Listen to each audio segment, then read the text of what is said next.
Hey guys, hope you are well and enjoying your weekend.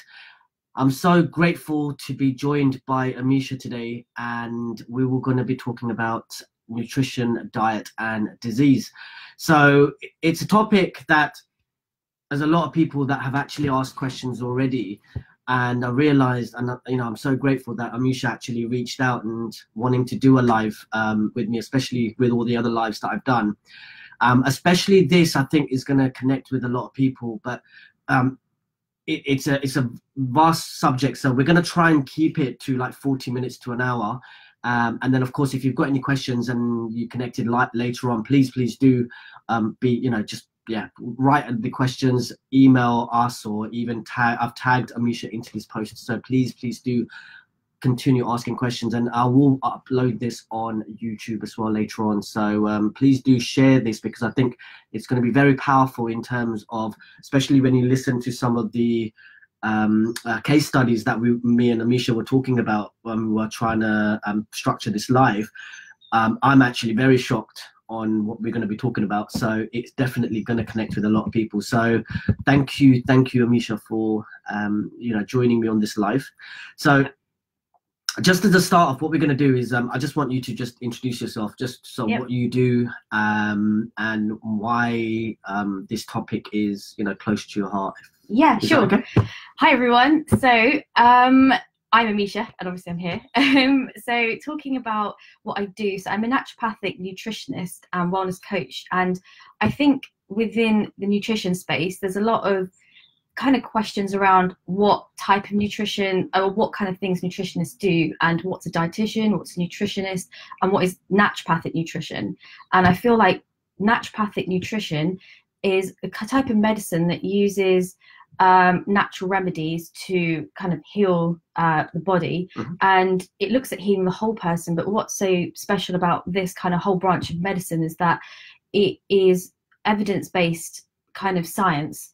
And it looks at Western-based evidence nutrition, but also looks at Ayurvedic and traditional Chinese medicine as well. So it encompasses like a whole range of stuff when actually going into looking at nutrition. Right. Okay. And it looks at the whole person. So again, we look at things like, the mind, and not just the physical body, but also the mind and the spirit, and people's emotional health as well, when we actually look at, whether, when we look at someone's overall health profile. Okay. And just in terms of, because I know we were talking about, you've been on the vegan diet for how long? For 6 years. Wow. For 6 okay. years. Okay. So yeah, I personally, obviously we can talk about that a little bit more, but I champion a whole foods plant-based diet, and that is almost my personal mission, is to educate as many people as I can, because I've seen amazing results firsthand, not only through myself, but other clients that I've had, a lot of the research that's now emerging, a lot of the sort of doctors, especially in the US, that are promoting this diet to really support health. And I think my own journey back sort of 6 years ago mainly started through watching this documentary about where our food comes from. And I actually became vegan at the time more because of ethical reasons, around obviously animal cruelty, things like that. But at the time I thought to myself, okay, I'm gonna stop eating dairy and eggs and all this kind of stuff. What things can I have? And it led me to read over sort of 50 books, because I was so passionate about, okay, what kind of things can I have? And at that time, it took me on the study of naturopathic medicine, because I saw a huge changes in my own personal life, right. Through, eating a different way. I stopped tired, there's so many other benefits. And in my head, I thought, okay, there must be something more to it. Diet must have an impact to, how I'm feeling, my general health. And that's what led me to actually full-time pursue the study of naturopathic nutrition and medicine. And yeah, and then that's kind of my journey through veganism at the moment. So just before we touch on the other bits, there's something that's sort of came up in my mind, was when you turned vegan, how did you have the support of a family? Because I think being Indian, or especially in the Asian culture, I think people don't understand. I mean, I know there's a lot more on veganism now. Yeah. And you're talking about 6 years ago, right? Yeah. Where a lot of people hadn't even heard of what vegan was. Yeah. And have you had that support from family in terms of when you actually change, or did they ask questions of why you're doing this and yeah. you shouldn't do this and milk is good for you? And... Oh, we can talk about that after. We can talk about all of that after. But I think, yeah, 6 years ago, it was very different to what the vegan market is now in terms of what you can get. But I think at the time, you know, my family, so many people were actually a little bit against it and calling it very extreme. Because obviously I would stop eating, you know, certain things like, you know, butter and milk and, you know, and everything that, you know, the diet that my parents grew up on, which obviously involved a lot of dairy and things like that, was obviously something very, you know, cutting that all out. I think for them, it was a bit too much for them to comprehend at the time. And they didn't really understand why I was doing it until I think, you know, I started formally actually studying nutritional science and, you know, that whole thing, right, where, you know, they've become a little more accepting of it. And now actually both of my parents have gone vegan, which is another thing we could chat about. But I think it's through, at the beginning it was harder, but now I think people are a bit more open to it. Okay.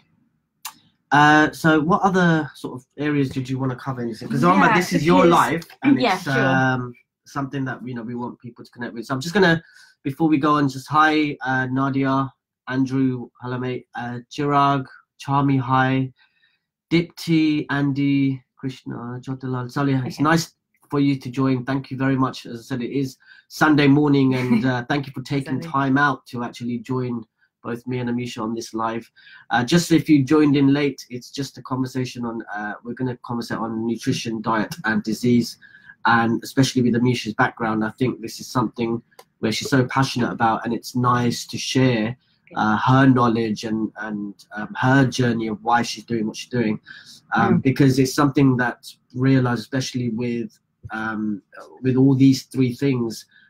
If you have control over it, there's, you know, any illness, I'm not saying can be cured, but it's well, we're going to go on that, but there's so many things that you can do to actually reverse some of the symptoms. And you know, so yeah, thank you so much for guys, and please do ask questions. If you have any questions on, you know, anything on nutrition, diet, disease, or if there's something you want to know. If we don't know the answer, then, you know, we'll definitely have a look, and I'm sure Amisha will check with one of the consultants, and we'll always get back to you. So please do ask any questions, guys.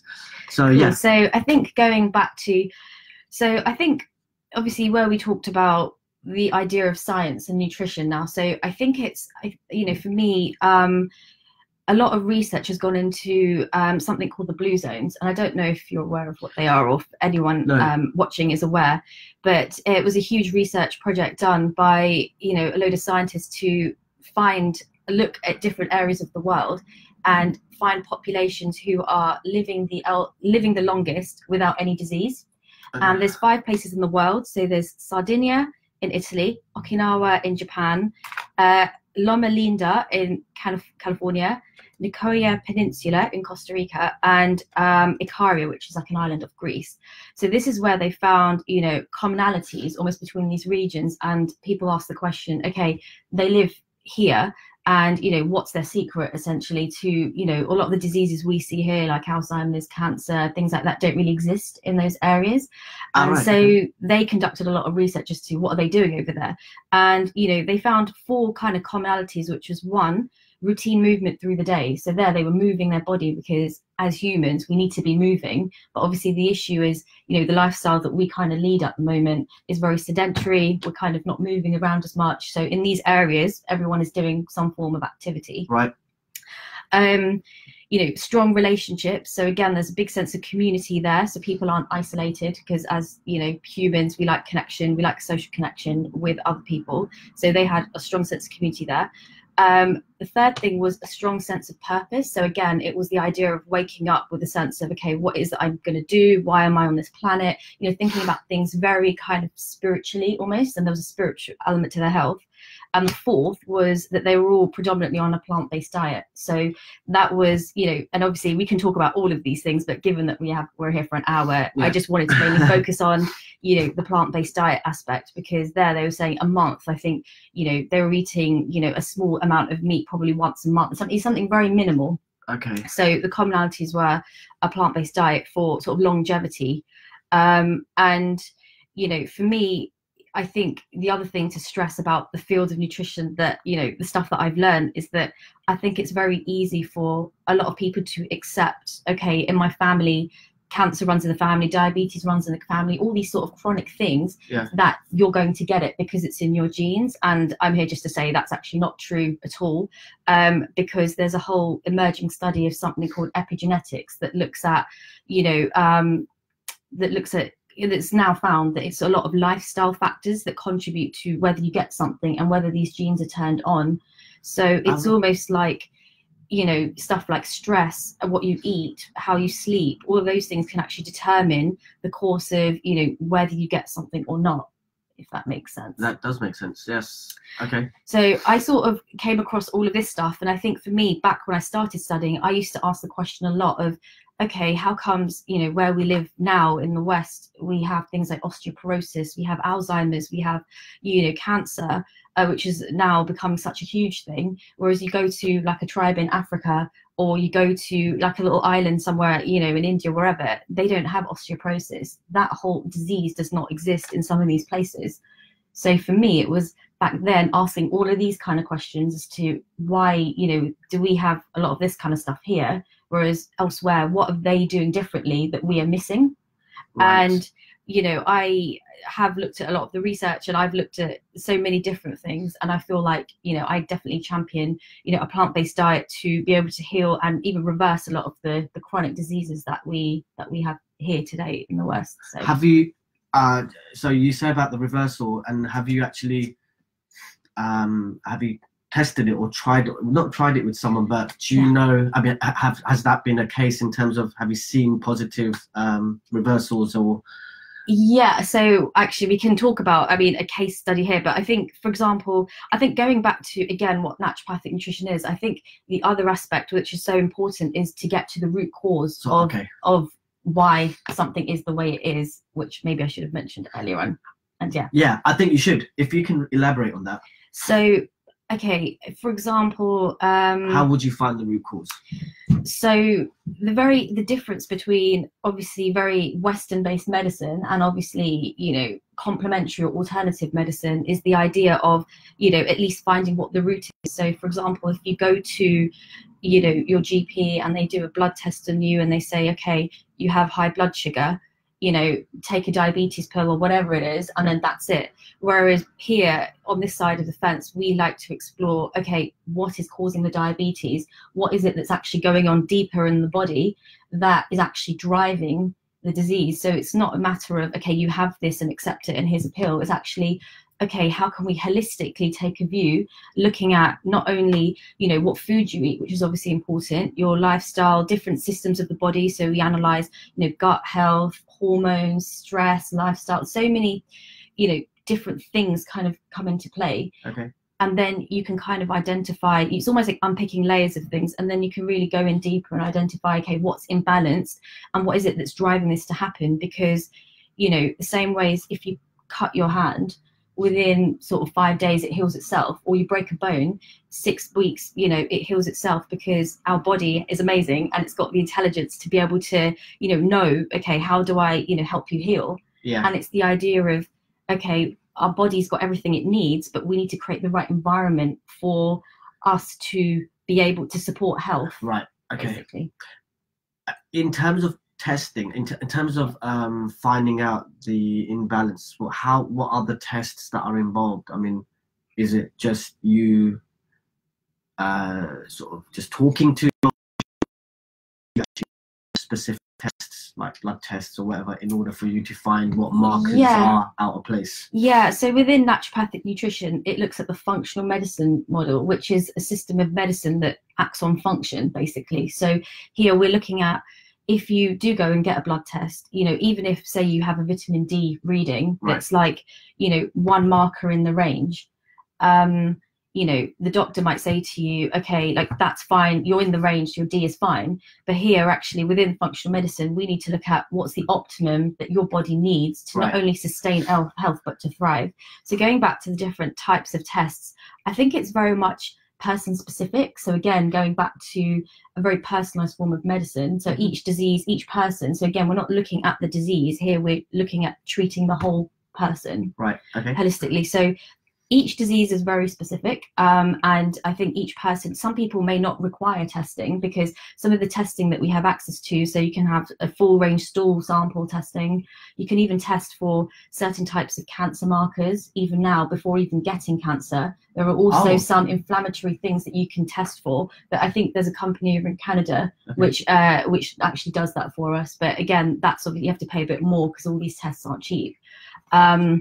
So you can test for things like that, full range allergy testing. So a lot of stuff that's not available on the NHS, we would have access to, obviously at a bit more of a cost. But, you know, in my experience, I've seen, you know, the first time I'll see a client, you know, we try and address a lot of it with food, because food is so powerful and actually being able to really change outcomes of, you know, and actually manage symptoms in some cases. And usually it's a case of, okay, if this hasn't worked, okay, perhaps we should go in and look at a few more, you know, functional tests and kind of use that as a bit of a stage 2 approach. And in terms of just something that you brought up, in terms of cost, is it very, very expensive to actually go through these tests, or actually if someone came to see you and in terms of you doing the consultation, is it very expensive to do something like this, or is there a reason why a lot of people don't do this? I think the bigger issue, I think, so first of all, it can potentially be expensive depending on the test, but then I feel like sometimes the testing may not even be necessary. So again, it's very much done on a case-by-case basis, because I think in some cases we might not need to actually run a whole test on somebody. But I think the reason why a lot of this stuff is not accessible, and I think it's because of the way the system is at the moment. And, you know, I think when I first started, this whole idea of one pill for every ill, you know, which is this idea of, you know, when you go to a doctor, most of the time they'll give you medication for something. And of course, you know, I think doctors out here are doing an amazing job. And I feel like, you know, that's all well and good giving people pills for things, but I think for really serious acute stuff, you know, modern day medicine works and it's fantastic, but I think it's looking at this chronic stuff that I think we kind of need to think a little bit more about. Okay, you know, do we need to take medication for everything? Perhaps there's a lot of other things, you know, again, not just nutritionally but lifestyle that we can do to really help ourselves almost a little bit more when it comes to disease. So again, going back to the testing, not always necessary, but it definitely, you know, it can be really helpful, I think, for some conditions where, you know, people have had chronic illness for a really long time, or perhaps, you know, food may just be, food and supplements may just be a short-term thing, but maybe, you know, perhaps going a little bit deeper to actually see what the problem is. Right. Okay. It's I mean, look, on a personal level, I was saying to Amisha actually, is I've been wanting to go vegan for some time, especially after I had a vegan festival about 2-3 years ago, and the food was amazing. But it's hard in terms, because as I said to him, the only thing I can't actually give up, I can give up eating meat just like that, but only thing I can't give up is I just can't give up dairy. I mean, it's not even dairy, it's just cheese. It's just cheese. Yeah. Do you find that a lot of people might not actually are finding it very hard? Because you were saying, I think someone else was saying as well, that who's actually vegan, that cheese is like a drug. It is, yeah, because I think, first of all, you know, we can talk about dairy in a little while if you want, but I think talking about cheese in itself, I think the thing that you have to look at, that it's got compounds in it, that the way it's manufactured, so you've got obviously the fat, the salt, you've got lots of things that go into the manufacturing of it, and there's a lot of almost something called opioids, which act the same way as heroin does on the brain. So the same receptors that we have in the brain that obviously pick up kind of like addiction or addictive drugs, it's got some of the same kind of compounds as in that, as to why perhaps you may feel like it's yeah, a bit addictive, I suppose, in that sense. But there are so many other sort of dairy-free alternatives out there for cheese. I know. I tried vegan cheese, and yeah, it's not going to be. I did not like it at all. So Andrea, I agree with the lifestyle factors. Yeah, no, thank you for that. Yeah. And yeah, thanks for actually commenting. Hi, Kathy, Gauri, Savan Halame, Sagar, Anil, Ami, Shelly. It's nice for you to join us, guys. I know. Thank you very much. Hi, Jamal, Manoj, Halame. So please, as I said, if you have any questions, please, we're here for another 20 minutes or so. So please do ask away. And if you think that this is going to benefit other people that in the family, friends, circle, then, please do share this live, and hopefully they can join in at the same time. And if not, then you can always share this live once it's uploaded on Facebook and my YouTube channel. And yeah, if people you think that can connect with this live, then please do share. And so talking back about sort of, again, so I know a lot of people ask the question about dairy, and from a health point of view. So I think if we kind of think back to what dairy is, it's kind of literally white stuff that comes out from a mother cow, really. And it is. It's white stuff that comes out of a mother cow. That. So I'm going to get a bit real, but yeah, it's white stuff that comes out of a mother cow. And the whole point of dairy is to turn, it's almost like to basically, it's like growth fluid almost, because the whole point of what milk is, it's a substance to give to a baby calf to make it to grow really, really big.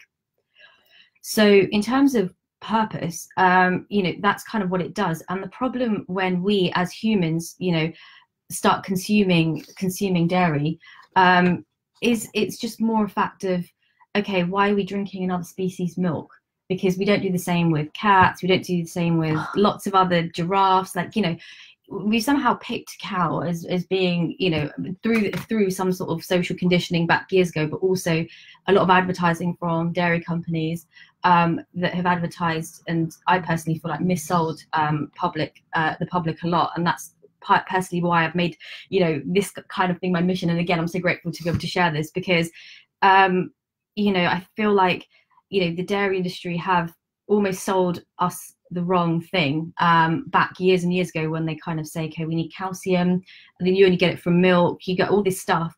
And I think now dairy has been linked to a lot of scary stuff. So the small stuff like acne, allergies, things like that, but it's also been linked to certain cancers.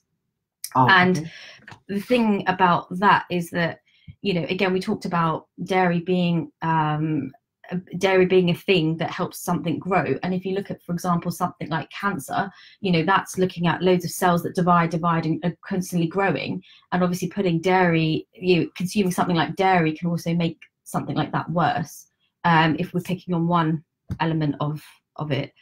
And the other issues with dairy are also the fact that there's antibiotics in it, there's estrogens in it that are obviously hormones that come from a mother cow that are obviously supposed to be, that also come into our milk supply. So you're not only consuming something like just dairy, you're consuming all this other stuff with it that isn't actually very helpful for us. And now studies have even shown that, this side of the world, we have a lot of dairy, and our osteoporosis rates are crazily high compared to other places in the world that literally don't have osteoporosis at all and consume very low or if no dairy. Like, you go to places in Africa, like very, very rare that anyone has a broken bone or a broken hip through osteoporosis. And the reason for that is because, dairy is a very acid forming substance. So although, yes, you're getting something like calcium in it, you're also, your body, basically your blood needs to work at a very narrow range. So your pH of your blood needs to be, maybe slightly alkaline. But the problem is, when we're consuming stuff that's very acidic, your blood obviously it starts to get acidity. And calcium carbonate is a mineral that's found in like all of our bones. And unfortunately, that mineral is leached from our own bones to neutralize our blood when we start consuming things like dairy. Right. Okay. And that's why, you know, over time our bones can start feeling weak and brittle. And you know, it's not just dairy, but also, you know, soft, you know, acidic drinks, things like soft drinks, sodas, things like that can have the same effect because they're very acidy. And you know, that can obviously play a huge part in bone health in the future. So, which is really weird, because what we've been taught is you should drink milk because calcium, and you should drink milk because to keep your bones healthy. Yeah, I'm just here to say, like, that is exactly what we've been taught, and that is it's sad. Which and is I why will a lot tell of people everyone, drink milk, right? and I will passionately tell everyone, please, like, if there's one thing, you know, that really, really can help you. And, you know, I've seen eczema being reversed when someone stopped having dairy, and I've seen, you know, someone's allergies going away, like any inflammation, because it's a very inflammatory thing. So although, you know, it's, I think over 65% of the whole world are lactose intolerant of the world's population, and in South Asian communities it can even be about 85%. But then you're thinking, okay, I'm probably fine because I'm not having, you know, stomach pains or bloating. But then you might be getting the fatigue, you might be getting the joint pain, you know, you might be getting all these other things that are very inflammatory, that, you know, aren't necessarily, when you think of lactose, you think of things like bloat, but, you know, it can manifest itself in quite a few different ways. So wow, that's actually very interesting, because I would never ever thought that. Especially again, coming from an Asian background. Yeah. People do say that, you know, would be legend, because you know, Yeah. keep your bones healthy. So just on the back of that, if people did stop drinking milk, let's say, what other sources are there that you know of? Calcium. So I would tell anybody to have, you know, your dark leafy greens, like dark leafy green vegetables, you know, large kale, rocket, salads, things like that are plenty enough. If you have a green smoothie, you're getting more than enough. Okay. And what was interesting, because I was vegetarian for a long time, about 15 years. And when I became vegan, obviously it was a bit of a puzzler to me at the time, because again, I wasn't in the field of nutrition, and I was thinking, okay, what things can I have? And, you know, I was a vegetarian, but I was anemic, I was tired, I had my own personal, you know, I had my own share of health problems, you know, I was having joint pain, and, you know, I was getting, like, dairy is also very mucousy, like mucus forming in the body. So if you have things like sinusitis, tonsillitis, those kind of things, dairy can obviously aggravate that a little bit more. And I noticed that, you know, I stopped having dairy, and, you know, a lot of this thing, and then obviously I upped, you know, my vegetable intake as well. So I eat a ton of vegetables, a lot of fruit, things like that. And I noticed significant changes in the amount of energy I had. Okay.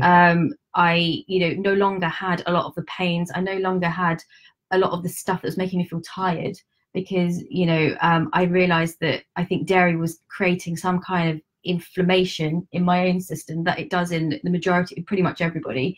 And, you know, I'd urge anyone to kind of think about consuming it. And I think, you know, going back to the estrogens and the female hormones that are present in dairy, now we're seeing, you know, the way that all the cows, I mean, it's almost like genetically modified cows. And the way that our food gets to us. And I can touch on, you know, the process of dairy, which again, it's a bit cruel, but, you know, I can talk about the ethics behind it. I think you should. And I think if you just briefly talk about that, because I think, not that I'm very passionate about it, but I just know that the reason why people drink milk, and especially going on the dairy side of it, and as you've already touched on cheese, okay, because of the chemicals that they have in there, right? In terms of addiction.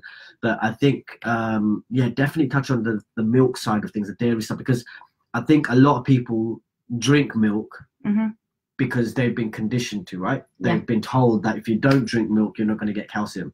Yes. So, do touch on the actual what happens in the dairy industry and what actually happens to cows. So going back to, again, so a cow's purpose, again, to make milk for its calf, and, you know, the fact that the amount of dairy as a nation, as a world, that we are all consuming is tremendous. And it's not as simple as imagining, you know, you see all these pictures of happy cows on chocolate bars and happy cows here, but I can tell you that seeing a lot of the footage that I've seen, you know, they're not happy cows, because what happens to mothers is that to produce milk, they need to be pregnant. And to be pregnant, you know, they obviously need like bull semen or something. And what happens is that farmers actually get their gloves on, and they get this huge like stick thing, and they put some bull semen on it, and they put that right into a cow's rectum, and almost forcibly impregnate this cow who's just, you know, sitting there just, you know, for Chilling. milk perfects. Yeah, probably not chilling, just, you know, strapped to like, you know, this production facility. And what happens then is that it becomes pregnant, it starts making the milk, and after 9 months, or I don't even know, I would say 9 months, but I don't know how long, it has the calf, and that calf wants that milk. But obviously if we are taking the milk for ourselves, what happens to the calf? So then the calf ends up being separated from the mother. So again, the bond between a cow and its baby is so strong. And what we're doing, as you know, whenever we're consuming dairy, is that we are breaking this bond, because the calf can no longer consume the milk. And if it's a female calf, unfortunately, it becomes this milk pump again, like its mother, and it just goes back into the system. And if it's a male calf, usually it's raised for veal, or it's killed because there's no use for it. And, you know, I think a lot of people think, okay, because I don't eat meat, I'm not contributing to cruelty. But actually, you know, this is cruel in a way, because then after the mother cow, you know, its milk production goes down, you know, the farmers end up, you know, basically cows end up, they don't have a purpose anymore. So what do? They get shot and made into hamburgers, or they're very linked to the meat industry because there's no use for this cow. So unfortunately, it's all done by profits and things like that. But it, you know, when I found out, for me, it was more of an ethical choice at the time. And I was like, okay, I need to find a way to at least inform people of this, and obviously the health implications as well. But I think just thinking about what happens to cows through the whole process obviously was enough at the time to make me think, okay, I need to really kind of stop doing this. So okay, I think I'm going to stop. Hopefully that was a bit educational. But it's more because I think people don't see it and people aren't aware. And for a lot of time, you know, unless you know, I came across this, and I was obviously very interested in nutrition and health, and I stumbled across a lot of research about it. But then, you know, I'm passionate, I love animals, and I always used to consider myself as an animal person. But then it was only until I realized what I was doing, because sometimes you're unaware. And for years, again, I was eating, you know, dairy, eggs, things like that. And it's only until I became aware of not only the health problems, but also, you know, the actual ways food actually gets on our plate. Like, we can have a say, you know, 3 meals a day. Okay, what do we want to be consuming? Do we want to be consuming something that's the product of cruelty or this, or do we want to make a bit more of a compassionate choice? And I think the broader idea of, you know, obviously plant-based living, it's, you know, you've seen it with the Amazon recently being set on fire, and this whole idea of, you know, farmers kind of burning down loads of forests to put animals on. So that again shows the direct impact we, as, you know, all of us can have on what we choose to eat and what we choose to have, and the broader kind of world and the environment around us, if that makes sense. So that's kind of the way that I always viewed, you know, my idea of plant-based living. But I think going deeper and deeper into specific health problems, you know, that's also kind of reinforced, you know, my own personal beliefs, because I've seen a lot. Like I said, we can talk more about case studies. We can talk more about, you know, obviously specific illnesses, and I can touch on type 2 diabetes, and I can tell everyone now it can be reversed. So if you are suffering with type 2 diabetes and cardiovascular issues, I've got case studies of where,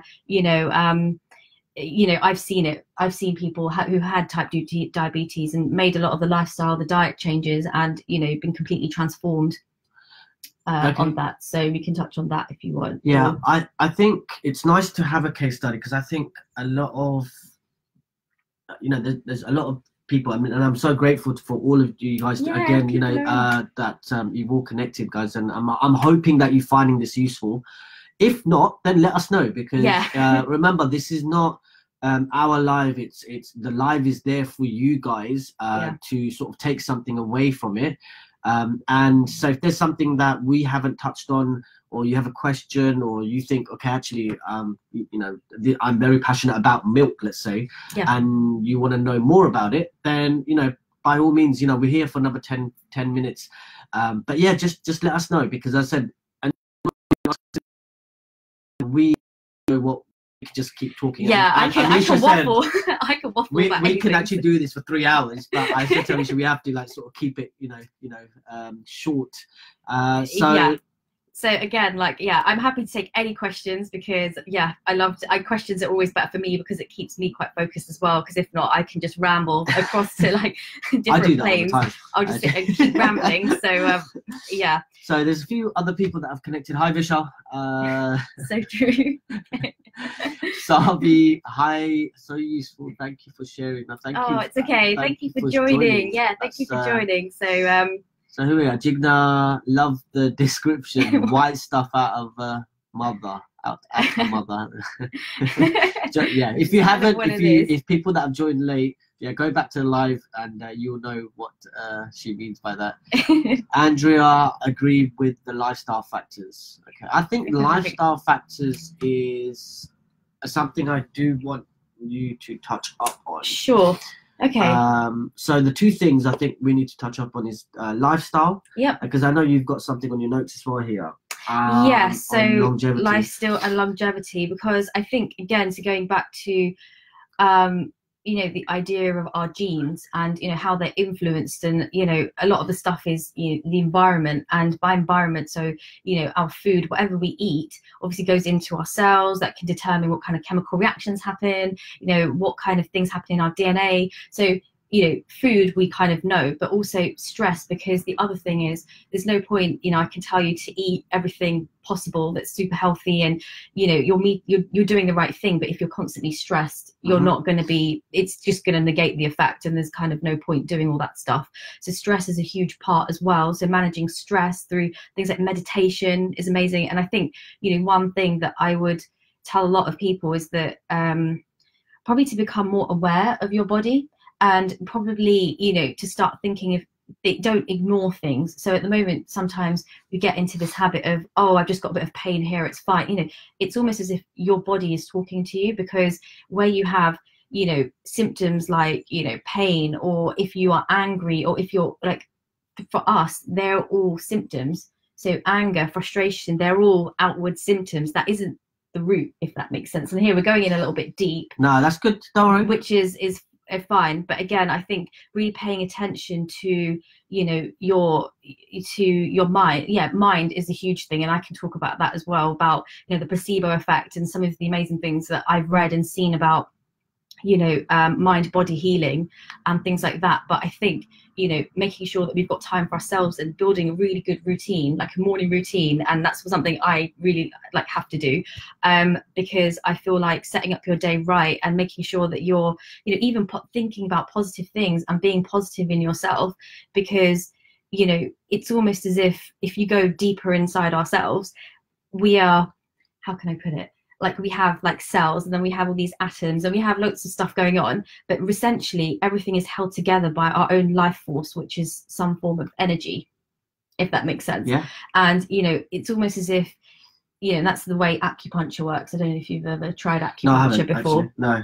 Acupuncture in traditional Chinese medicine, they look at different energy pathways that are in our body, but I think we all kind of have this universal type of, okay, I'm going to go even a bit deep here, but talk about vibrations, and the way that we all connect with each other and connect to the universe almost through a different frequency. And again, things like positive, they've been studies even where they've had, I think it was some salt in water, and they've left, a plant in water, sorry, they had a plant, and what they did was they left that plant in a box, and they were talking, they put it in a really negative environment. So they had all these kids at school shout at the plant, and they were like, you're angry, you're this, you're horrible, blah, blah, blah. And then on the other side of the room, they had the same plant, but they didn't do anything to it. But what was interesting after a week was the plant that had constant, all of this kind of bad energy around it, it died. Whereas the other plant that had nothing, nothing.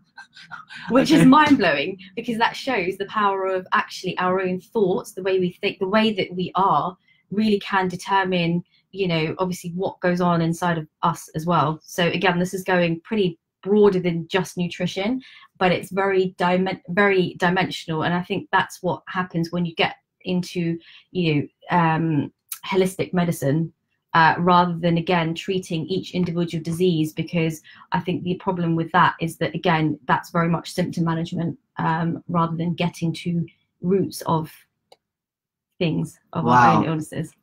That is actually deep. I don't know, guys, because I know people are on and joining. No one's asking any questions, but please do let us know if you found that very deep. I mean, for me, I'm just, okay, that was actually very deep. And it just shows that, you know, and I know I do a lot of lives, and I put up a lot of posts on positivity and actually understanding and loving yourself first. And it's okay sometimes to have that fallback. And, you know, like I put a live up 3 days ago when I had that breakdown, and it's nice, it's good, but understand why you've had it. And it's the same thing as Amisha was saying, is if you can get to the root cause of it and actually understand why you've had that breakdown. It's okay to have a breakdown. No one's gonna be happy chappy, you know, 24 hours a day, because we do live in this world where, you know, everyone has their input. So, you know, just understand why something's happening. Same with your health, and same with, you know, if you've got pain, understand the root cause of it before you can treat it, right? And Sheena said something actually, which that was very nice. So Sheena, thank you so much. You said, great reminder when it is so easy to forget in the busy everyday lifestyle that we have. Yeah, correct. I think we forget, we forget our our purpose, right? Of why we are here. And I said that last time, is actually be grateful when you wake up in the morning, just that you're awake. Because as we wake up, unfortunately, there are millions of people that don't wake up from their sleep. And you know, something on the routine level, you know, even if you do that every morning and every night, I was told actually to be grateful. 3 things that you're grateful for, say every morning and say every night before you go to sleep. And the reason for that, if you actually are grateful for something at night, then when you actually sleep, you've already put yourself in that mindset of actually you're already grateful. So you're going to sleep with a positive mindset. And the first thing you're doing in the morning is the same thing. So you're setting yourself up with that positive mindset to actually continue on with the day. And then I think everything else then falls into place, right? No, I agree. I think when you start building on that, and I've noticed meditation is something that's really, really great. And especially at the moment, we all live such busy lives. Everyone is super stressed at the moment. There's always so much to do. But I think having that time in the morning to really quieten your mind, connect with yourself, you know, and kind of start visualizing something more, like something greater than you. And I think that's what looks at the spiritual side of where we talked about, you know, the sort of 4 pillars to longevity and about living till you're 80 or 90 without a disease. Because I think where we are at the moment, we kind of accept, okay, once I hit 60 or I retire in 70, oh, I'm going to have bad bones, I'm going to, you know, have blood pressure medication, and I'm going to be, you know, that's it, you know, that's just the way it is. And I'm here just, again, my message today is that it doesn't have to be like that. You can actually put in all the groundwork now, you know, and every single day implement that into your lifestyle to be like, actually, you know, by the time you're 80, you know, you could be thriving, rather than kind of living in a way that I feel like society and people have conditioned us to believe, if that makes sense.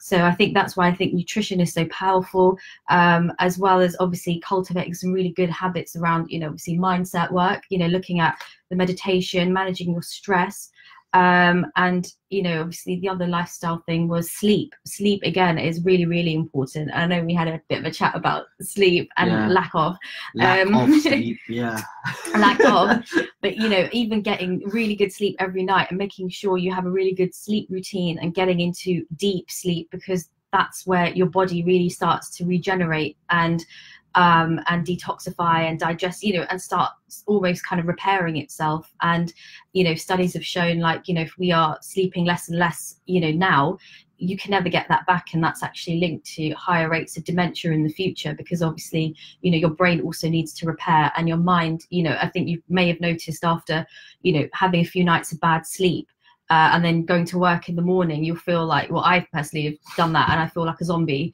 And my brain, you know, I'll get brain fog and I'll feel tired. And, you know, there's so many, you know, you start craving worse foods as well, because, you know, you start craving all the sugary stuff, and, you know, you're not making the best choices for yourself because you've slept poorly.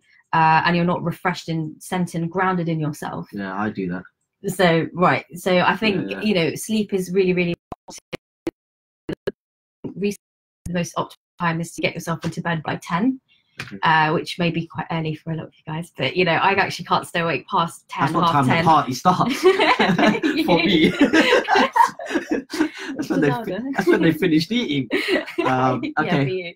I need to factor that in somehow. Or try to at least optimize the sleep, or at least make sure that, you know, little things like not watching TV before you sleep, or not sitting on your phone before you go to sleep as well, to get all that sort of blue light in and whatever that can disrupt stuff in your brain that, you know, might not make you sleep as well.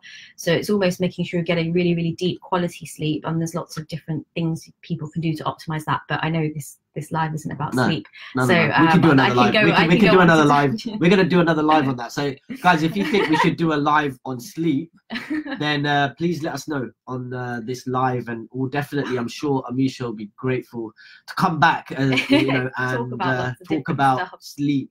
I would definitely like to talk about sleep.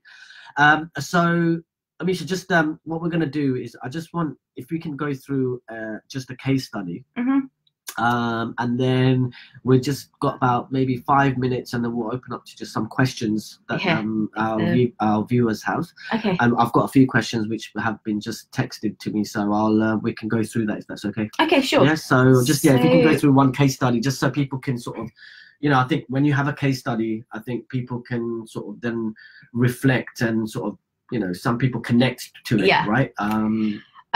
So okay, I will talk about type 2 diabetes, because I know obviously in the South Asian community, that's one thing a lot of people have either got or know someone who has, and it's running rampant, you know, in a lot of my family members as well. So I'll try and apply it to some of the things that we talked about getting to the root and really understanding what type 2 diabetes is. So and this is something really, really important. And, you know, for example, so we all know that when we eat something, your body actually needs glucose. So here, you know, in general, I think the media and I think doctors and everyone's painted this really horrible picture of sugar and glucose.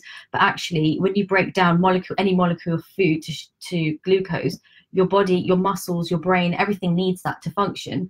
So when you eat something, insulin, which is like a hormone that comes from your pancreas, kind of gets released into your blood. And the whole point of insulin is to move, you know, move sugar that's in your blood into your cells. Right, so your muscles need it, your brain needs it, so at least it can be used by the body. And the issue with diabetes is that whole thing doesn't happen. So yes, you've got the insulin coming out. It's type 2, that is. Type 1, there is no insulin. Type 2, you've got the insulin, but unfortunately, you know, that's it. Like, it's not moving the sugar into the cells. And I think that's something called insulin resistance. And that's something really, really important to note, because I know a lot of doctors do suggest reducing your blood sugar as being the solution to diabetes, but that's all well and good, because of course we don't want to be having a lot of the, you know, the refined carbs and you know, the fizzy drinks, all that stuff. And it's good to at least reduce that, but we're not asking the question why. So the symptom again is the sugar. Doctors will say reduce the sugar, which is okay, but to actually cure or reverse the disease, we need to be asking more of a deeper question, which is, okay, why is the insulin not going into my cells? Right. Okay. And the why, it can be a few other issues, but I think the main issue that I've seen is, you know, fat. So saturated fat is this thing that can block up our cells and stop insulin from going into them. Okay. If that makes sense. So to be able to actually successfully reverse this condition, you know, I advise people to, again, stick to very much a whole food plant-based diet, but also, you know, removing dairy, meat, eggs, anything with, you know, any kind of animal products, because they are completely, like, they've got so much saturated fat in them that is something that is obviously blocking a lot of the insulin from getting into our cells. So just by removing those groups, and also the big thing, especially in the South Asian community, that a lot of people ask me is about oil. Yeah. That is 100%, and I would tell anybody. And there's some plant-based doctors, and I can send some links after this. Yeah, please do. Because there's some amazing doctors that have had, you know, they've reversed heart conditions, and that's the thing that I want to focus on with this case study, because oil is very processed. And people talk about olive oil. Oh, is that healthy or is that not healthy? And I'd say no oil at all.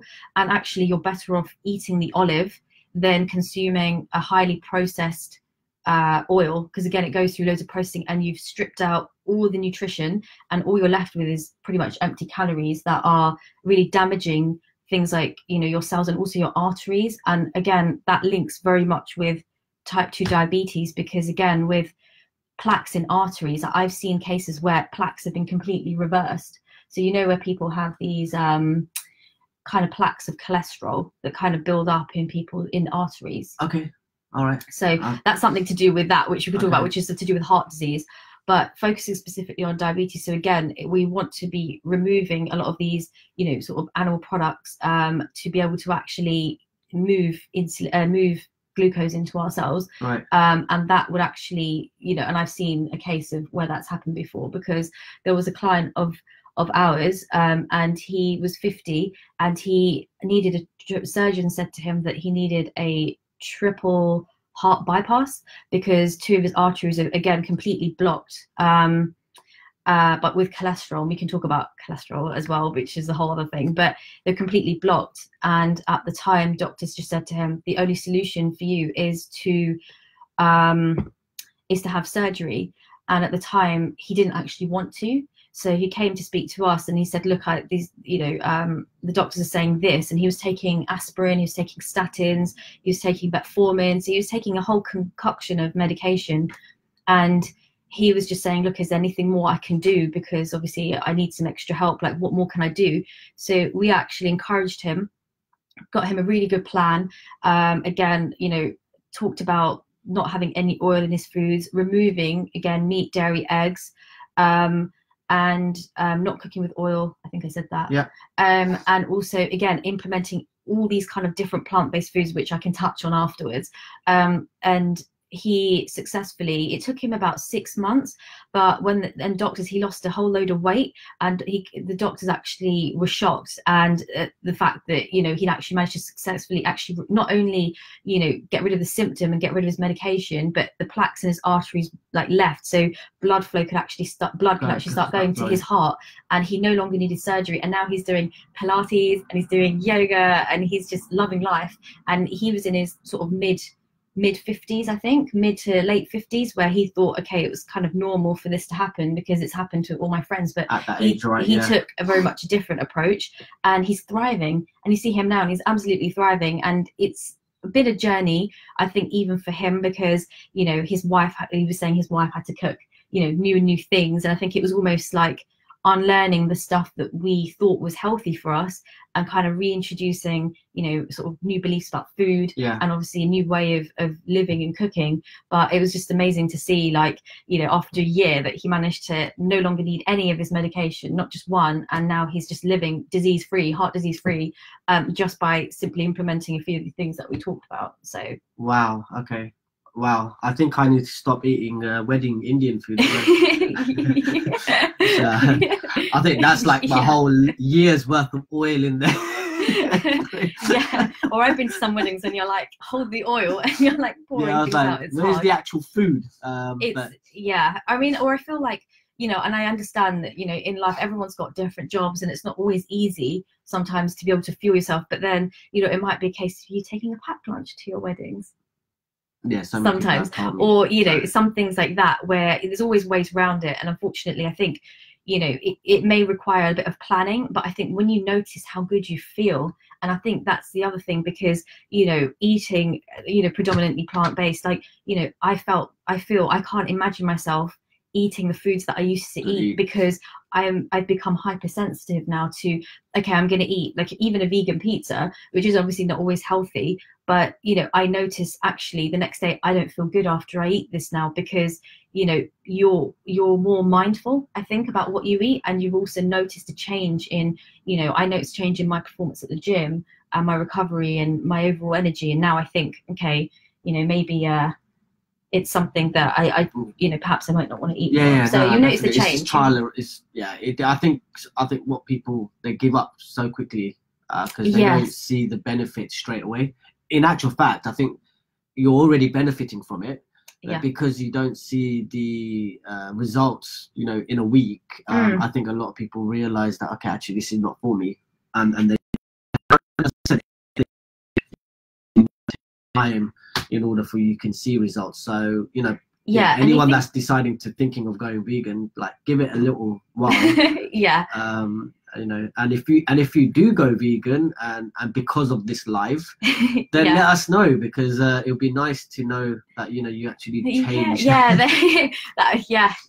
it was Amisha good. Has an influence. She's telling us all these stories. These stories on health. But then I think actually talking about, obviously we talked about dairy and we talked about vegan life, but I think it's important to also make a big sort of differentiation between vegan food and a whole food plant-based diet, because I can sit here eating waffles, beans and vegan Ben and Jerry's and still be vegan, but I'm not eating healthfully at all, if that makes sense. Yes. So that stuff is all still very processed, and it's still got your stuff in there like sugar and all that kind of stuff. It's all vegan, but that isn't healthy. Right. So that's why I wanted to really focus on whole food plant-based nutrition, which is again eating fruits. And again, going back to diabetes, I know a lot of people may have this question about whether I can eat fruit as a diabetic because of the whole blood sugar thing, because a lot of people do ask me and think, oh, fruit's safe, and I'd actually say fruit is 100% fine to eat as a diabetic, because you're consuming the whole fruit. So you've got fiber, and that will slow your blood sugar down that's being kind of released. Okay. Yeah. The issue is when you're juicing fruit, because you're stripping the fiber away, and that will be a bit havocy with your blood sugar. So I'd recommend, any fruit is fine. Like my friend is a type 1 diabetic and she's a fruitarian, so she would just eat fruit and her blood results are completely fine, and she just eats fruit. So it's fruit. There is no problem with fruits and vegetables. And I know, contrary to what the NHS says and contrary to what a lot of people think about fruit and the sugar, I think that's not true. Okay. So I will dispel that myth here. No, thank you for that. So right, guys, we just got about 5 minutes left, and we're going to just answer some questions. We've had a few questions come in, so let's see what we got. And thank you, guys. A lot of people have connected. Kiran, Dipti, hello. Jessica Sharam, how are you? Ram said he's going to join because he wants to see you. So we had a chat last time, I think I saw him. So Ram, hi Ram. So Vishal's got a question. What is your morning routine? How does this set you for the day? Well, as a lot of people around me know, I am a bit of a grandma when it comes to sleep, because I like to make sure I get enough sleep. So I tend to sleep early at around 10, 10:30, and I like to wake up at around 6. And a habit that I realized I was doing too much of, and I was telling loads of people not to do, but I felt like I was victim of doing it myself, was being on my phone too much. And now I've made a massive conscious effort, so no checking phones in the morning. So waking up, don't check phone for the first hour. Make sure I get a meditation in the morning.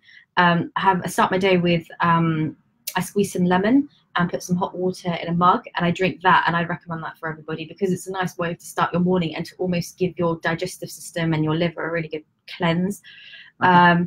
And then do a bit of a meditation, and then kind of just start your day. So I try and do a bit of exercise where I can, but now I think when my schedule's changed a little bit, my exercise is happening later in the day, but it's always good to stretch and move, and actually start your day without your phone. And I think that plays a massive part into, I think, how your day starts, and also even with things like anxiety or feeling stressed, because I found that sometimes I have 1,000,001 things on the go, and I think starting your day with social media, emails, WhatsApps, already when you start your day in overwhelm, the rest of your day becomes overwhelmed because you're almost not grounding yourself and focusing on what things do I need to do today, rather than kind of going in very reactively and checking phones and starting your day in a little bit of a mental pickle. So I think morning routine is really, really important. And to be fair, I start making my lunch for the day in the morning, and then I have a green smoothie in the morning, which I can share. So okay, yeah, please do share that, because it'll be nice for people to connect back on this live and see what you do as well, right? Yeah. So Sheena, love the plant story. Yeah, I love that plant story. That's gonna stick with me now. It's true. It is so wow. So yeah, don't hang around with negative people, basically, right? Negative people, and that frequency, self-talk as well. Yeah. Self-talk as well. Because all you will know is that frequency, and you will not move out. So Hiran, I found out that your body can go longer without food than sleep. Interesting. Okay. Hiran again, having 3 little kids, I can truly vouch for that fact. Okay. And Chandan, hi, well done, Amisha. Hi. Hashtag go vegan peeps. Okay, amazing. Oh, another person, yeah. So hi Tejul, Rajan, hello. Anil, what's up, mate? Opa, Mamta, hi Mamta, how are you? It's nice for you guys to join. We just had one other question that came in before we close this live. We have had a question, let me just get it, from Prina. And she wanted to ask about the keto diet and also intermittent fasting. Both are very popular now, but she's asking, what are your views? And on the keto diet, is it recommended for vegetarians? Okay, keto diet. So to explain what the keto diet is, so that diet involves eating a whole lot of fat and very low carb. So it's based on the fact of, okay, we need to eat all these fats. And there's a few random studies on that have shown, okay, for epilepsy, it's helpful. And for at the moment, I think a lot of people are doing it for weight loss. And I have a huge problem with the keto diet because the science behind it is all wrong. So although ingesting all of this fat, all of this kind of fat in the short term will help you, yes, lose the weight if it's a very short-term goal and improve your insulin sensitivity. But the problem with that is that you don't know for cardiovascular health, so things like the health of your arteries, the thing for your long-term health, it's actually very dangerous. And it's almost like the typical diet for even a vegetarian ketogenic diet or a normal ketogenic diet, again, is eating lots of meat, eating again lots of cheese, things that are high in fat. And the danger of, like I said, doing that is what it's doing to your arteries. And unfortunately, you're never going to know that until the day you have a heart attack or a stroke, because unfortunately you can't feel your arteries. You can't, it's not like you can go to a doctor and be like, oh, can you see what's in them? There's a block, right? Yeah. And that is what really scares me about the ketogenic diet. And I feel like a whole food plant-based diet is the best diet for longevity, for disease prevention, and even even for weight loss, because you can lose that amount of weight. You can lose weight on eating a plant-based diet as well. And again, that going back to the case study that I shared with the man who had type 2 diabetes and a triple heart bypass. He lost so much weight by just, again, removing the fat, removing those kind of fats. So I would and I think the other problem is that even though the keto diet would temporarily improve your insulin sensitivity, the issue is when you want to reintroduce those carbs back. So you're starving yourself for, say, like 12 weeks going on this keto diet and then cutting out things like carbs. But then the problem is when you want to reintroduce them back in, you can actually get type 2 diabetes because your body doesn't know how to handle any type of sugar, because your body has been starved of sugar and stuff for so long, and that's when it can become a problem. So yes, there've been a few studies, but I'm totally against that, and actually generally it does scare me like a lot. So just that intermittent fasting, that's really helpful. I think intermittent fasting, so again, having a limited eating window has been shown to be really helpful, especially for things like diabetes. So perhaps I wouldn't suggest fasting through the day, for example, because I think your brain, again, needs glucose. That you need to, when you're at work or when you're doing things, it's good to have that energy. But perhaps the idea of cutting your eating window and having your dinner at, say, like 6 or 7, and having sort of a 16-hour fast and breaking your fast, say, at 10 a.m. the next morning has been shown to be really helpful. So definitely I'd encourage that. and it's better for your digestion and your gut health and a lot of things. So I hope that answered your question, Prina. I know you're not online at the moment, but yeah, you know, let us know if you found that useful. It's nice to see family. I know. Join, Sangeeta, hello, Niraj. Hi. So thank you so much, guys, you know, for sort of joining me on this live and joining me and Amisha on this live, actually. Yeah. Once again, you know, as I said, this live is for you guys. It's something that I'm hoping that you guys will share. You know, it's all well and good for the hands up right now, but you know, the more powerful what is the sharing, you know, because I think sharing is the power tool here in terms of it. You might not think that this live has touched you, however, you know, there are so many other people that might actually benefit from it, and people that will actually think, actually, we didn't know this. And you know, even if I'm not saying change and go vegan, but someone else might find it a lot more powerful than myself, let's just say. So definitely share this live, and I will send and attach any links that Amisha sends me. Yeah. Amisha's also been tagged into this, guys, right? So if you feel like, you know, you're suffering from something and you want some advice, or you want to have a consultation with Amisha, then yeah, you know, by all means, reach out to Amisha. You don't have to reach out to me. You can reach out to Amisha directly, and I'm sure, you know, she can sort of advise or help you or guide you to the right place. Yeah. And I will definitely upload this on YouTube on the channel. So, you know, anyone that doesn't have Facebook, by all means, you know, share the YouTube channel, whether it's by WhatsApp or social media. And I'm sure you guys, just by sharing, will help so many people. So any final words, I would say, Amisha?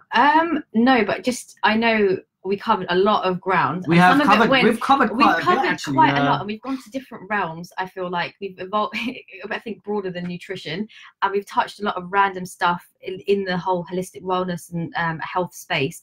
But you know, please do reach out if anyone's got any questions on any kind of, you know, illnesses, concerns on, or any questions on anything that I've said. Because I know I've been rambling a lot on a lot of different topics, but any questions on that, any kind of concerns, any more advice, and I'll definitely post, you know, some links to some really, really good resources where you guys can go kind of check out, you know, what sample kind of foods to eat, what things are really, really helpful, what things you could incorporate into your day and your lunch boxes and things like that, you know, that can really, really help. But yeah, if there's any other questions, please do get in touch, because I would love to be able to help as many of you guys as possible. So thank you so much, guys. I mean, we've just gone over an hour, and we try to keep it short and sweet, but cover as much as possible. So from you guys, all I want to know is, you know, are you finding these lives useful? Is there anything that you want me to do a live on? I'm sure there are many people that, you know, will actually want to do a live. So you let us know. And, you know, as I said, all these lives that I'm doing, especially recently, are all because of you guys. It's people reaching out saying, I want to do a live on this, or some people reaching out saying, is there anyone where you could do a live on this? So, you know, we've got a cancer patient soon, and we're just trying to work out a date. And it's a cancer survivor, should I say, sorry. And I'm so truly looking forward to actually doing a live with her, because it's something where a lot of people don't know her story, and she's finally coming out and actually want to go live, which to me, that's amazing, especially going live on such a huge platform such as Facebook. So I will definitely keep you updated with the date, and she will be tagged in soon as well. But look, guys, thank you very much for joining, especially on a Sunday morning when you can be watching your box sets. And the weather's really nice outside as well. Recording, so, yeah. And the weather's so lovely. But, you know, you guys have actually joined us live, and especially thank you to some of the family members. You know, we've got a lot of family. Kartik's just joined. Pratik, hello, Tushar. But yeah, please do share, guys. Let us know on this live if you want anything else covered. Amisha's been tagged in, and Amisha, thank you very much. It's okay. Thank you for having me. It's been amazing. So yeah, thank you guys. Enjoy. Have a lovely, lovely weekend, rest of the weekend. Take care. See you later. Bye.